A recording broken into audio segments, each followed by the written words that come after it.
किशन भाई पटेल को वलसाड़ जिला कांग्रेस के प्रमुख की नियुक्ति के बाद वलसाड़ जिले में कांग्रेस का विरोध, आंतरिक विरोध सामने आ रहा है।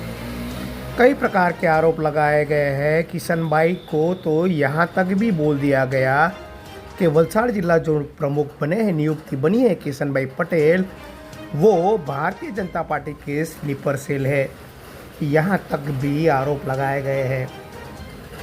वो यहाँ तक भी कह रहे हैं कि तन मन धन साम दाम दंड जो भी है वो नीति अपना कर उनकी बातें सामने आई है। इस प्रकार की बात भी कही गई है और हाईकोर्ट तक जाने की भी बात कही है। देखिए क्या कहा बिपिन भाई पटेल ने पूरे घटनाक्रम को लेकर वलसाड़ जिला के नवनियुक्त किशन भाई पटेल के बारे में और क्या विरोध किया है।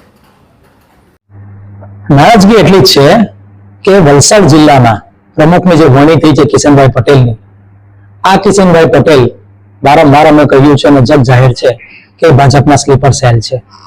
કોંગ્રેસને હરાવવા માટે એમણે તન મન ધન સામ દન બેદની નીતિ અપનાવેલી છે, એ જગ જાહેર છે।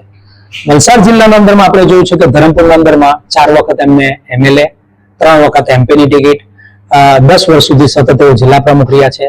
અને આ કાર્યકાળમાં આપણે જોયું છે કે કોંગ્રેસનો ગ્રાફ સતત ને સતત નીચે ઉતરતા આજે આપણે જોઈએ છે કે કોંગ્રેસ પાસે નથી એક એમએલએ, નથી એમપી, નથી નગરપાલિકા, નથી તાલુકા પંચાયત, નથી જિલ્લા પંચાયત।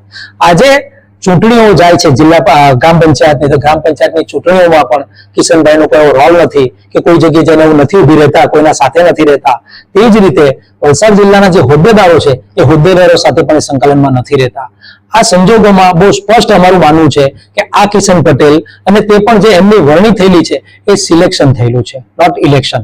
એટલે અમે અમારો વિરોધ છે આ બાબતમાં પણ અને અમે માંગણી કરી છે એઆઈસીસી પાસે, પીસીસી પાસે કે ભારતીય રાષ્ટ્રીય કોંગ્રેસનું જે બંધારણ છે જેની કલમ 18 છે, 18 હેઠળ નવેસરથી આ નવા પ્રમુખની વરણી કરવામાં માંગણી કરવામાં આવે। અગર જો આ કલમ 18 હેઠળ નવા પ્રમુખની વરણી ના કરશો તો ના છૂટકે અમો જે ભારતીય રાષ્ટ્રીય કોંગ્રેસના વફાદાર સૈનિકો છે, હોદ્દેદારો છે, પ્રમુખો છે, એ લોકોએ ના છૂટકે એઆઈસીસી સામે, પીસીસી સામે હાઈકોર્ટમાં જવાની અમને ફરજ પડશે।